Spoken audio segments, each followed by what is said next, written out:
ជំរាបសួរសួស្តីប្រិមត្តទាំងឡាយតែចិត្តទាំងឆ្ងាយតែថ្មីទាំងចារឿងអាយស្រីជីណាគឺបានចូលមកដល់ទៀតហើយដោយនៅថ្ងៃនេះគឺបានចូលមកដល់ភាគទី9ហើយកុំភ្លេចណាបើសិនជាចូលចិត្តវីដេអូដែល admin សំរៃសូមនាំគ្នាជួយចុច like ក៏ដូចជាចុច share ឲ្យ admin ម្នាក់មួយផង admin អរគុណច្រើនហើយឥឡូវនេះយើងវិលមកចូលសាច់រឿងរបស់យើងតែម្ដងទៅនៅភាគទី9នេះយើងបានឃើញថាផលិតកម្ម Long Star បានប្រកាសព័ត៌មានជាផ្លូវការថាបានបញ្ចប់កងត្រាជាមួយនឹងសិល្បករនី Baek Ajin ពួកគេបញ្ចប់កងត្រាហើយក៏ដេញ Ajin ចេញទៀតណមូលហេតុគឺពួកគេបាត់បង់ទំនុកចិត្តរវាងគ្នានិយាយទៅគឺ CEO នឹងធ្វើ Ajin ហ្មងណាដល់អញ្ចឹង Ajin ក៏បានជិះឡានមករក CEO ទាំងកំហឹងនៅស្រុកមកផ្ដាច់កងត្រានាងចេញផាំងអញ្ចឹងក៏មិនបានឲ្យនាងដឹងមុនទៀតនៅពេលជាមួយគ្នានឹងផងដែរយើងក៏ឃើញ CEO ហ្នឹងនៅលើដំបូលឡាគីឯណែក៏កំពុងតែតាក់ទងទៅកាន់ផលិតកម្មផ្សេងទៀតគាត់បានញុះញង់កុំឲ្យពួកគេហ្នឹងទទួល Baek Ajin តពីគាត់អី CEO ហ្នឹងគឺផ្ដាច់ផ្លូវ Ajin តែម្ដងក៏មិននិយាយអាក្រក់អីច្រើនដែរគាត់គ្រាន់តែប្រាប់ឲ្យពួកគេហ្នឹងគិតតែខ្លួនឯងទៅថាតើហេតុអ្វីបានជាគាត់ហ្នឹងផ្ដាច់ចំណងជាមួយនឹង Ajin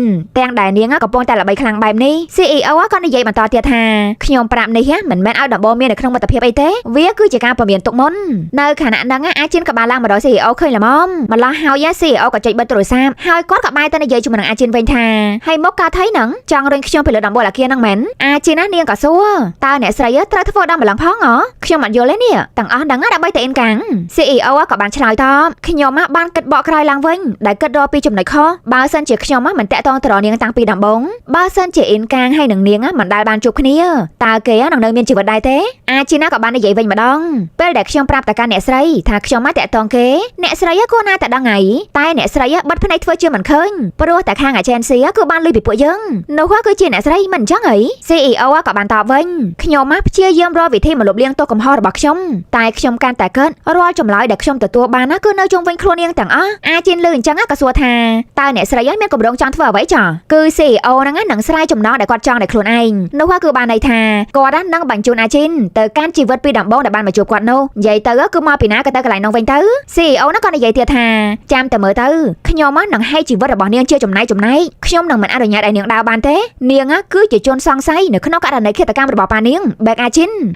ក៏លែងនិយាយអ្វីបារយនាងក៏បានចាប់ទាញដៃ CEO ហ្នឹងឲ្យវាយនាងមកវាយនាងអស់ចិត្តទៅមានកំហឹងអីហ្នឹងក៏បញ្ចេញនៅពេលនេះឲ្យអស់តែម្ដងមកប៉ុន្តែ CEO អត់ចង់គាត់ក៏បានសួរថាធ្វើបែបនេះតើអាចឲ្យអ៊ីនកាំងត្រឡប់មកមានជីវិតបានដែរទេ Ajin ក៏សួរបកវិញហើយអញ្ចឹងមិនវិញចង់ឲ្យខ្ញុំហ្នឹងលុតជង្គង់មែន CEO ក៏សួរតារ៉ែលទៀតតើគេនឹងត្រឡប់មកវិញបានមែនទេរីឯ Ajin ក៏នៅតែសួរទៀតបើអញ្ចឹងចង់ឲ្យខ្ញុំធ្វើអី CEO ក៏ស្រាប់តែនិយាយថាបើនាងលុតពីលើអាគារចាត់ទុកថាវាស្មើគ្នាទៅចុះតើអាយុបានAjinនឹងលុតពីលើអាគារនាងក៏និយាយថាគួរឲ្យអស់សំណើចាតើខ្ញុំតែម្នាក់មែនទេដែលជាអ្នកខុសនៅទីនេះអ្នកស្រីជឿថាបែបហ្នឹងមែនអ្នកស្រីនៅក្បែរគេឡើងរាប់ឆ្នាំហើយអ្នកស្រីនៅតែមិនដឹងថានឹងមានអ្វីកើតឡើងអញ្ចឹងហ៎អ្នកស្រីបានដឹងហើយថាគេកំពុងតែធ្លាក់ចុះជាយូរមកហើយតែអ្នកស្រីក៏ជ្រើសរើសមើលទៅកាន់ផ្លូវផ្សេងព្រោះតែមហិច្ឆតារបស់អ្នកស្រីដល់ឥឡូវនេះអ្នកស្រីក៏មកទម្លាក់កំហុសឲ្យខ្ញុំអញ្ចឹងតើនាងគឺជាមនុស្សបែបនេះហ៎ CEO ក៏បានសួរវិញទាំងឈឺចាប់តើនាងដឹងស្អីគេទៅAjinក៏បានតបយ៉ាងលឿនខ្ញុំដឹងច្រើនណា1ឆ្នាំដែលគេចំណាយជាមួយខ្ញុំគឺមានន័យជាង10ឆ្នាំដែលគេនៅជាមួយនាងទៅទៀតបន្ទាប់ពីនិយាយបែបនេះហើយនាងក៏បានដើរចុះមកខាងក្រោមវិញទៅ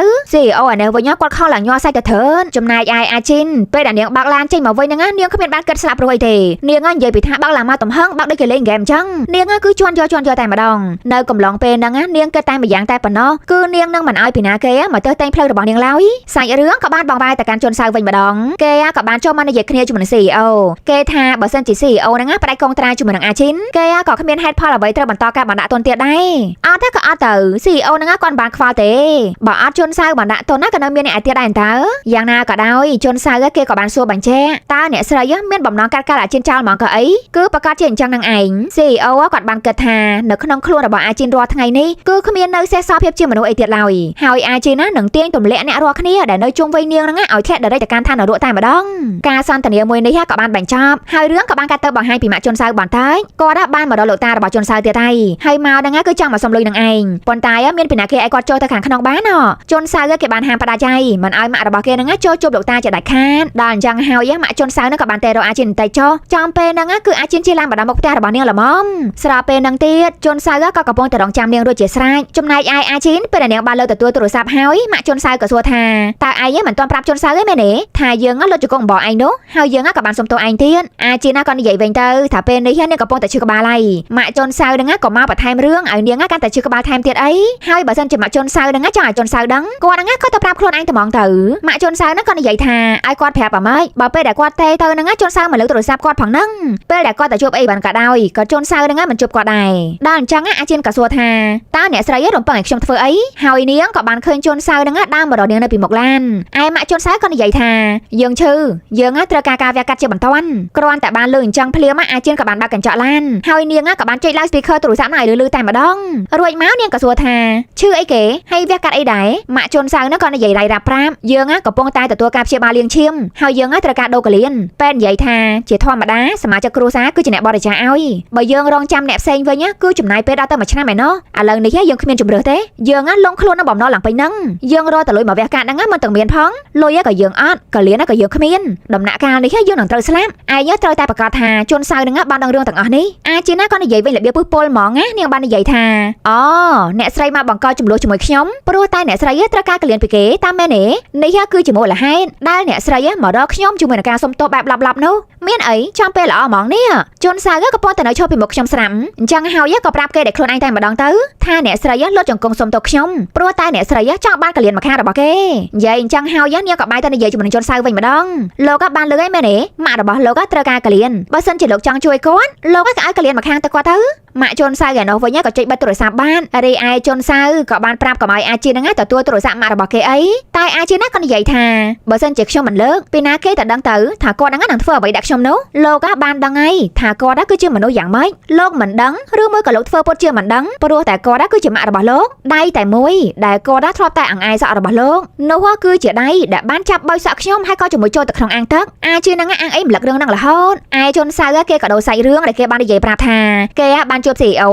ហើយបើទោះបីជាគេខំនិយាយក៏ដោយថាគេហ្នឹងនឹងដកទុនចាញ់ក៏ CEO ហ្នឹងគ្មានខ្លាចរអាអីដែរផ្លែនរបស់គាត់គឺបំផ្លាញអាជីនមិនឲ្យនាងងើបមករួយនៅក្នុងវិស័យសិល្បៈអាជីនហ្នឹងបានសប្រៃអីផងនាងដឹងមុនទៅហើយតែ CEO ហ្នឹងនឹងធ្វើបែបនោះនាងក៏ថែមទាំងនិយាយថា CEO ហ្នឹងខ្វាក់ភ្នែកចៃព្រោះតែកំហឹងដែលធ្វើឲ្យគាត់ហ្នឹងមើលអីមិនត្រូវជ្រុងទេបន្ទាប់មកនាងក៏បានដើរចូលទៅខាងក្នុងផ្ទះបាននៅទន្ទឹមពេលហ្នឹងយើងក៏ឃើញ CEO ហ្នឹងជិះម៉ូតូមកដល់ទីនេះម្ល៉េះហើយពួកគេទាំង3នាក់ហ្នឹងក៏បានចូលមកនិយាយគ្នានៅក្នុងផ្ទះតែម្ដងទៅជន់សៅក៏និយាយថាគេខំតាក់ទងទៅអាចេនស៊ីផ្សេងៗដែរប៉ុន្តែ CEO ហ្នឹងស្ទាក់ផ្លូវបានមុនអស់បាត់ទៅហើយអាជីណាក៏និយាយទាំងមុខមើលហ្មងនាងថាជីវិតរបស់នាងមិនដែលងាយស្រួលតាំងតែពីដើមមកស្រាប់ហើយឯ JO ឯនេះវិញក៏សួរថាអ្វីដែលពួកគេត្រូវការហ្នឹងគឺជាឯកសារនោះតាមមែនទេប៉ុន្តែអាជីណាក៏ប្រាប់វិញថាឯកសារទាំងអស់ហ្នឹងមិនមានប្រយោជន៍ទៀតឡើយហើយអ្វីដែលសំខាន់នោះចំពោះនៅខណៈពេលនេះនាងហើយនឹង CEO ហ្នឹងត្រូវមានម្នាក់ដែលត្រូវស្លាប់បើមិនជានាងក៏ជា CEO ដែរហើយរឿងក៏បានកាត់មកនៅថ្ងៃបន្ទាប់ទៀតបានយើងក៏ឃើញជន់សៅហ្នឹងបាននាំម៉ាក់មកកាន់មន្ទីរពេទ្យហើយគេក៏និយាយទៅកាន់គាត់ថាខ្ញុំនឹងឲ្យកលៀនទៅកាន់ម៉ាក់បំណុលទាំងប៉ុន្មានណាខ្ញុំនឹងជួយសងឲ្យទាំងអស់ថ្លៃវះកាត់ដែរក៏ខ្ញុំជួយចាញ់ឲ្យផងដែរ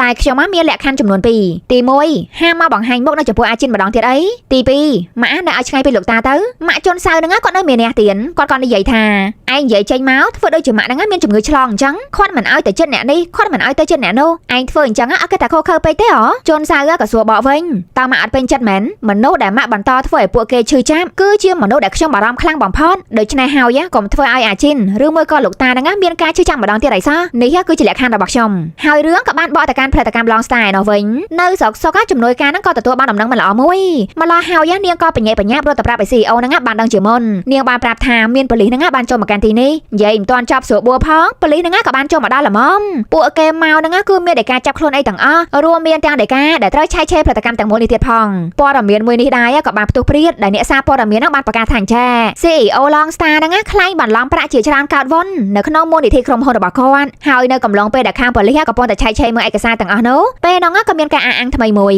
CEO ហ្នឹងបានធ្វើបាបក៏ដូចជាគំរាមកំហែងទៅដល់អ្នកសិល្បៈគាត់បានប្រើប្រាស់ឯកសារដែលមានបញ្ហាផ្ទាល់ខ្លួនរបស់អ្នកសិល្បៈហ្នឹងទៅគំរាមក៏ដូចជាគ្រប់គ្រងពួកអ្នកសិល្បៈទាំងអស់នោះហ្នឹងមិនមែនលេណាអ្នកប្តឹងគាត់អីណាអីព្រោះតែ CEO ហ្នឹងធ្លាប់បានធ្វើបាបនាងប្រហែលជាលេណាហ្នឹងចង់សងសឹកអីវិញតែដឹងឬក៏យ៉ាងម៉េចហើយសូម្បីតែពូអ្នកសារព័ត៌មានឯនេះវិញក៏គាត់ត្រូវរងទុកដែរ របៀបថាគាត់បានទទួលសំណូកពី CEO ឲ្យធ្វើអញ្ចេះធ្វើអញ្ចោះអីអញ្ចឹងណាបើយើងក្លែងមកមើលអាជីននាងអង្គុយមើលព័ត៌មានមួយនេះទាំងពេញចិត្តព្រោះអីវាសមតាមបំណងរបស់នាងដែលចង់ឲ្យ CEO ហ្នឹងលំមលាយោឥឡូវយើងបកទៅមើលជនសៅវិញពេលដែលគេបានត្រឡប់មកដល់ផ្ទះគេក៏និយាយទូរស័ព្ទជាមួយនឹងលេខារបស់លោកតាគេបានប្រាប់គាត់ឲ្យដឹងជាមុនថាមករយៈក្រោយនេះគេមិនបានទៅមើលលោកតាឡើយព្រោះតែគេត្រូវវះកាត់លេខាហ្នឹងក៏កំប្រាប់ឲ្យលោកតាបានដឹងអីថាគេហ្នឹងវះកាត់កលៀនលុះពេលដែលគេបាននិយាយចំគេក៏បានឃើញលេណាហ្នឹងនៅក្នុងផ្ទះរបស់គេលេណាហ្នឹងក៏សួរថាមុនហ្នឹងលោកនិយាយស្អីគេដោកលៀនអីហ្មងជនសៅក៏ប្រាប់ការពិតទៅថាគេហ្នឹងត្រូវផ្ដោតកលៀនមកខាងទៅឲ្យម៉ាក់របស់គេលេណានេះឡើងខឹងខ្លាំងប្រោយរឿងធំប្រព័ន្ធហ្នឹងហើយជនសៅហ្នឹងមិនប្រាប់ឲ្យនាងដឹងបានយ៉ាងម៉េចហ្នឹងបើសិនជានាងបានមកសង្ងំនៅនឹងទេនាងប្រហែលជាមិនបានដឹងរឿងហ្នឹងឡើយសរុបមកលេណាឆ្លាញ់ជនសៅតែមកខាងបែបនេះមានរឿងអ្វីដែលជនសៅហ្នឹងត្រូវរាយការណ៍ប្រាប់តែឲ្យនាងបានដឹងគ្រប់យ៉ាងនោះលេណាឈឺចិត្តពេកទៅនាងក៏បានចេញទៅវិញបានលុះដល់ថ្ងៃស្អែកព្រឹកឡើងអាជីណាក៏បានទទួលទូរស័ព្ទពីជនសៅនាងក៏សួរគេមុនហ្មងទៅថ្ងៃហ្នឹងត្រូវវះមែនកុំធ្វើឲ្យខ្ញុំបារម្ភអីខ្ញុំមិនចូលចិត្តឡើយជនសៅក៏ជំនះនិយាយវិញម្ដងគេធូរចិត្តដែល CEO ហ្នឹងត្រូវបានប៉ូលីសចាប់ហើយគេក៏បានប្រាប់អាជីហ្នឹងមិនបាច់ចាំបាច់មកពេទ្យមើលគេអីឡើយនាងគ្រាន់តែរងចាំគេទៅគឺបានហើយចាំគេគឺជាអ្នកត្រនាងវិញហើយនាងក៏កុំបារម្ភពីគេឲ្យសោះផ្ដាយផ្ដាំគ្នាអីអញ្ចឹងហើយពួកគេក៏ចុចបិទតំណែងតំណងបានដោយជនសៅក៏ត្រូវចូលបន្ទោវះកាត់គេក៏ផ្ដាល់កលៀនមកខាងរបស់គេហ្នឹងឲ្យទៅកាន់ម្ដាយហើយការវះកាត់ហ្នឹងក៏ទទួលបានការជោគជ័យផងដែរយើងក៏លេចទៅមើលអាជីណានោះវិញនាងក៏បានទទួលទូរស័ព្ទពីខាងផលិតកម្មមួយដែលផលិតកម្មហ្នឹងគឺមានឈ្មោះថាដូផលិតកម្មដូហ្នឹងចង់ចុះកុងត្រាធ្វើការជាមួយនឹងអាជីនក៏អត់បានខ្វល់ទេថាតើពីមុនមកហ្នឹងអាជីនបានជួបប្រទះរឿងអ្វីខ្លះហើយបើសិនជាអាជីនហ្នឹងមានពេលទំនេរអីនាងក៏ឈៀងមកកាន់ office គាត់បន្តិចមកពួកគេក៏ជួបគ្នាជាមុនទៅរួចហើយចាំអាជីនចុះកុងត្រាពេលក្រោយក៏បានបន្ទាប់ពីហ្នឹងមក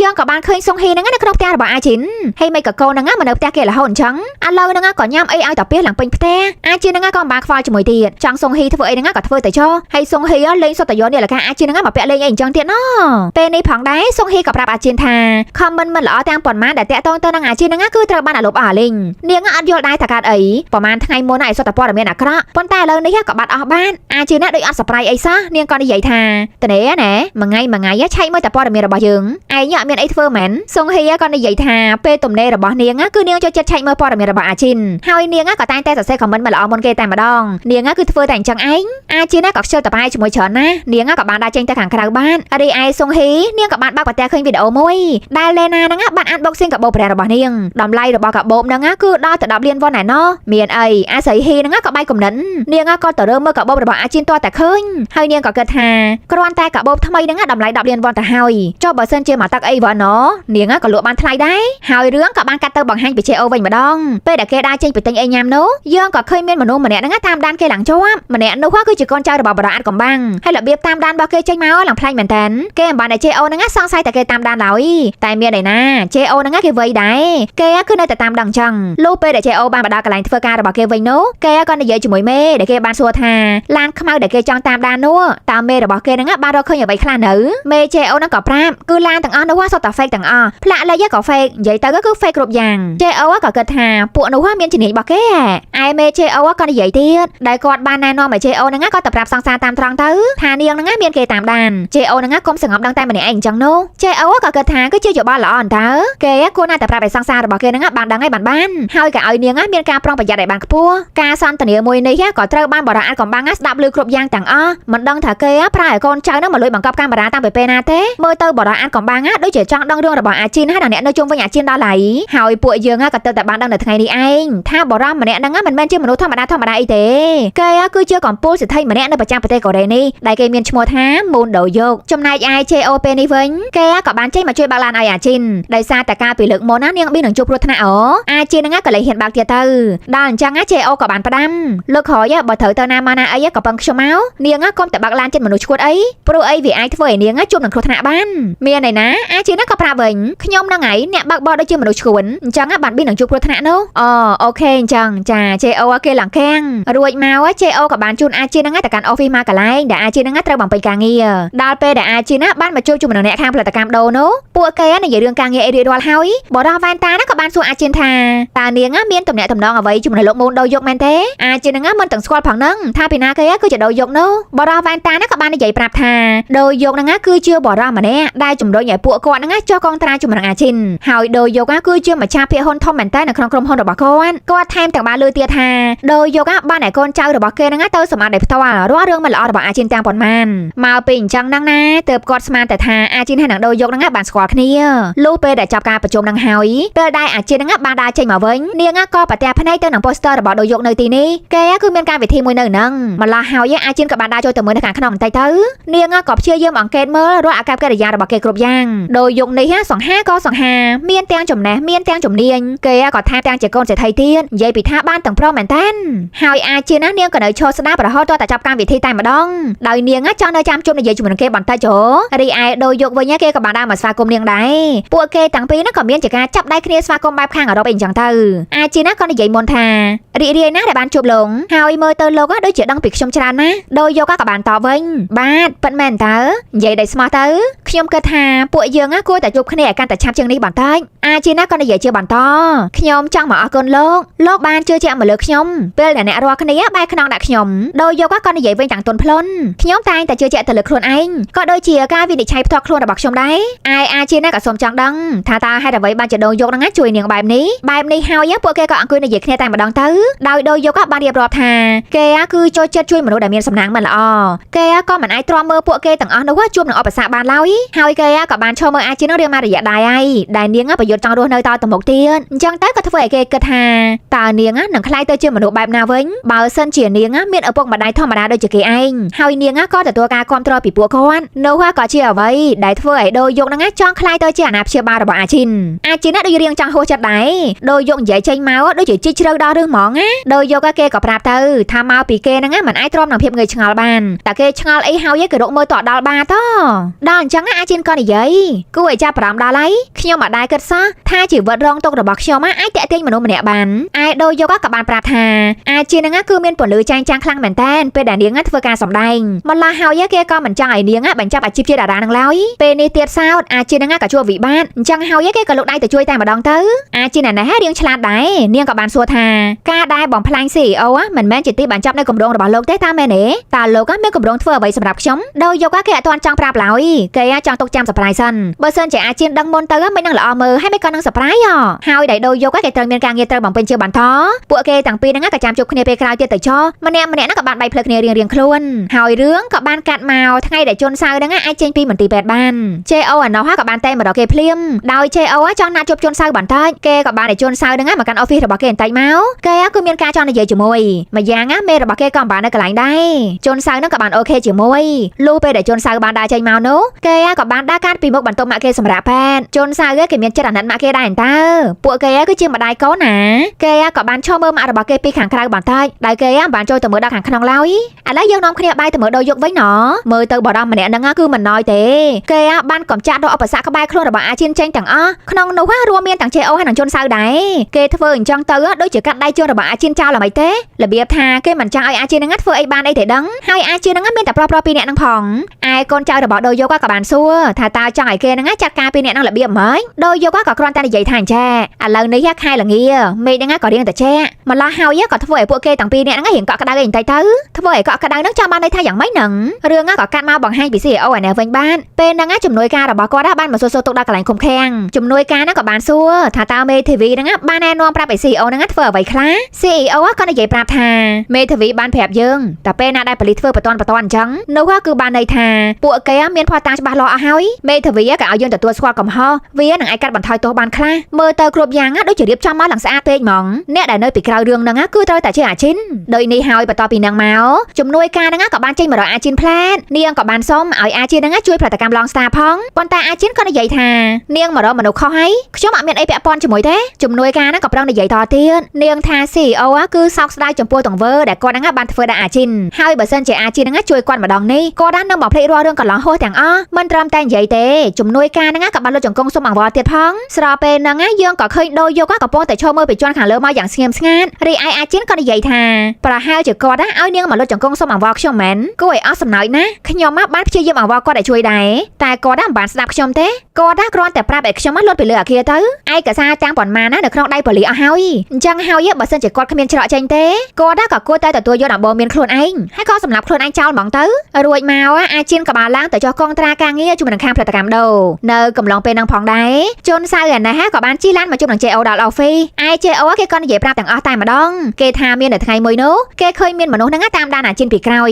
ម្ល៉េះហើយគេក៏បានតាមដានពីក្រោយតទៀតហើយមានឯណាគេក៏ត្រូវបានក្រុមទាំងអស់នោះវាគេឡើងតក់សាច់ក្រោយមកគេខំឆែករមើលឡានទាំងអស់ហ្នឹងដែរប៉ុន្តែឡានទាំងអស់ហ្នឹងឲ្យសុទ្ធតែ fake ទាំងអស់គេមិនបានដឹងថាពួកទាំងអស់នោះគឺជាពីណាគេឲ្យប្រកាសឡើយហើយរឿងក៏បងវាយមកកាន់អាជីនណែវិញបានពេលដែលនាងបានសញ្ញាចាប់អីចាប់តាមផ្លូវដែលនាងដើរមកវិញហ្នឹងនាងក៏បានលឺសូរសំឡេងហែលទឹកដល់ពេលដែលនាងងាកមើលទៅក៏ឃើញថាម្នាក់នោះគឺជាដូយយងនាងក៏បានដើរចូលមកនិយាយជាមួយនឹងគេបន្តិចចុះនាងបានសួរគេថា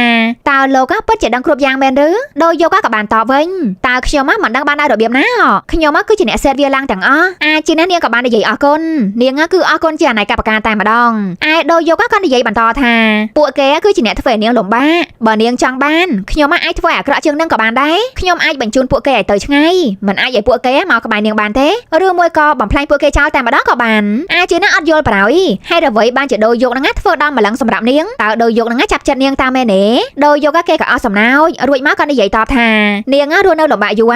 ហើយដូចខ្ញុំប្រាប់នាងអញ្ចឹងខ្ញុំមិនអាចមិនអើពើជាមួយនឹងមនុស្សអញ្ចឹងបានឡើយតើនាងចង់ឡើងខ្ពស់ដល់ណាដែរខ្ញុំនឹងជួយនាងឲ្យទទួលបានរាល់អ្វីដែលនាងចង់បានអញ្ចឹងហើយប្រាប់ខ្ញុំមកមើលតើនាងចង់ឡើងខ្ពស់ដល់ណាខ្ញុំបានផ្ដល់ឱកាសមួយនេះឲ្យនាងត្រូវតែគិតឲ្យបានប្រុងប្រយ័ត្នវាដូចជាអត់ស្មុគស្មាញអីទេនាងនឹងរះនៅក្នុងភាពយន្តថ្មីរបស់ director ផាកនេះគឺអាចធ្វើឲ្យនាងដេប៊យូតជាលក្ខណៈអន្តរជាតិហើយនាងនឹងយកពានរង្វាន់ជាតារាសម្ដែងស្រីល្អបំផុតត្រឡប់មកកាន់ផ្ទះវិញនាងក៏ចំណាយពេលវេលាជាតារាដ៏ល្អអស្ចារ្យមួយរូបហើយក៏រីករាយពេលវេលាទាំងអស់នោះក្នុងនាមជាប្រពន្ធរបស់ខ្ញុំចំហើយមកសុំគេធ្វើប្រពន្ធស្ដាយអីគេនឹងចេញមកប្លែកមែននេះហើយរឿងក៏ឆ្លៀតបកតកម្មប្រុសៗទាំងពីរនាក់នេះបន្តិចជូនសៅក៏សួរ JO តើអាចណាមានបានដឹងហេថាមានអ្នកតាមនាងតាមអីហ្នឹង JO គេនឹងប្រាប់នាងពេលដែលគេបានដឹងរឿងរ៉ាវទាំងអស់នៅទន្ទឹមពេលហ្នឹងផងដែរយើងក៏ឃើញកូនចៅរបស់ដូយយកហ្នឹងកំពុងតែចាក់ប្រេងនៅពីមុខ office របស់ JO គេក៏ថែមទាំងចង់ធ្វើឲ្យជាប់មិនឲ្យអ្នកខាងក្នុងហ្នឹងបើកចេញមកបានឡើយបរោះម្នាក់ហ្នឹងក៏ថែមទាំងបើកបញ្ចេញផ្សែងហ្គាសចោលឡើងពេញហ្នឹងទៀតណម្ល៉េះហើយមិនយូរប្រហែលទេ JO ហ្នឹងក៏ចាប់ផ្ដើមធំក្លិនដោយសភាពការមើលទៅដូចជាមិនសូវស្រួលគេក៏បានដើរចេញទៅមើលបន្តិចជូនសៅឯនេះវិញគេក៏បានដើរចេញមកតាមដែរហើយពេលហ្នឹងផ្សែងឲ្យពេញហ្នឹងបាត់ទៅហើយហ្នឹងពួកគេក៏ថែមទាំងឃើញមានប្រេងប្រឡាក់ប្រឡូកឡើងពេញអត់រីឯភ្លើងវិញក៏ចាប់ផ្ដើមឆេះតែតិចហើយដែលពេលនេះពួកគេបើកទ្វារចេញទៅខាងក្រៅមិនរួចវិធីគឺមានតែមួយគត់ JO ក៏ចង់យកកៅអីហ្នឹងទៅវាយទម្លុះកញ្ចក់ពួកគេមិនទាន់បានចេញសកម្មភាពអ្វីផងភ្លើងក៏ផ្ទុះចូលមកខាងក្នុងឡើងបែកកញ្ចក់មុនបានតិចលោពីអ្នកហ្នឹងចេះរយបាត់ទៅដល់ពេលដែលយើងបកមកកាន់ដូយយកវិញគេក៏បានសួរទៅកាន់អាជីនទៀតថាតើនាងចូលចិត្តកាដូថ្ងៃអាពាហ៍ពិពាហ៍ដែលខ្ញុំបានផ្ដល់ជូនទៅកាន់នាងទេខ្ញុំនឹងលុបស្នាមប្រឡាក់ការពារអតីតកាលរបស់នាងចេញទាំងអស់ហើយក៏ចាប់ផ្ដើមជីវិតថ្មីដោយនាងនៅក្បែរខ្លួនខ្ញុំសន្យាជាមួយនាងអាជីននាងមករកខ្ញុំមកអាជីនប្រហែលជាបានទីពឹងថ្មីឯងមកទៅនោះហើយភាគនេះដែរក៏បានស្លេះត្រឹមតែប៉ប៉ាណេះបានដូច្នេះហើយរងចាំតាមដានទស្សនានៅភាគក្រោយជាមួយអេដមីនទៀតណាអេដមីនអរគុណធំៗមែនតើសម្រាប់ការតាមដានទស្សនារបស់អ្នកទាំងអស់គ្នាអូខេខាន់សាមីដាអញ្ញង